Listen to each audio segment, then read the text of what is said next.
नराधमाला पाहताच चिमुरडी भेदरून आईबाबांच्या मागे लपली. बदलापूरच्या शाळेत लैंगिक अत्याचार, नेमकं काय घडलं?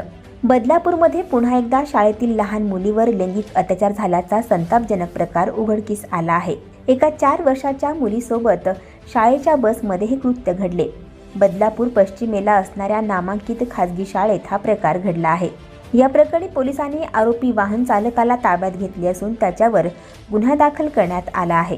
मात्र या घटनेमुळे बदलापूरमध्ये पुन्हा एकदा संतापाची लाट उसळली आहे. विशेष म्हणजे मुलीचे पालक सुरुवातीला शाळेत गेले तेव्हा मुख्याध्यापिकेने बस चालकाची बाजू घेतली. यापूर्वीही बदलापूरमध्ये झालेल्या लैंगिक अत्याचार प्रकरणावर शाळा प्रशासनाने पडदा टाकण्याचा प्रयत्न केला होता. तसाच प्रकार यावेळीही घडला.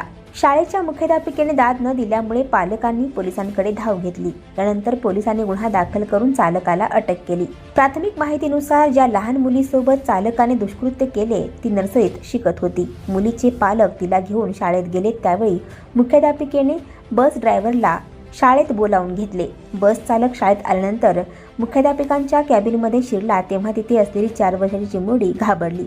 ती आपल्या पालकांच्या पाठीमागे लपली. यावरून पालकांना मुलीच्या मनस्थितीचा अंदाज आला आणि त्यांनी तातडीने पोलीस ठाणे गाठले. या प्रकरणात राज्य सरकारने निर्देश देऊनही बसमध्ये महिला अटेंडंट नसल्याचा प्रकार समोर आला. त्यामुळे आता बस चालकासह शाळेवरही कठोर कारवाई करण्याची मागणी होत आहे.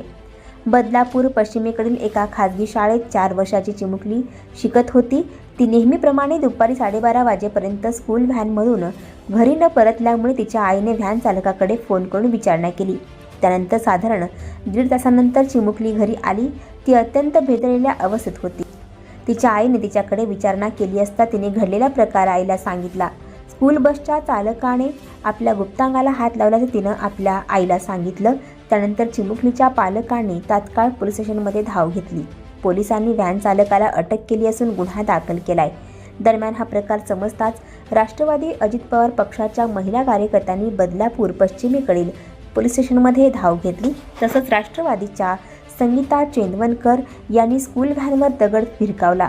बदलापुरात पुन्हा एकदा चिमुकलीवर अत्याचाराची घटना घडल्यामुळे संतापाची लाट उसळली आहे.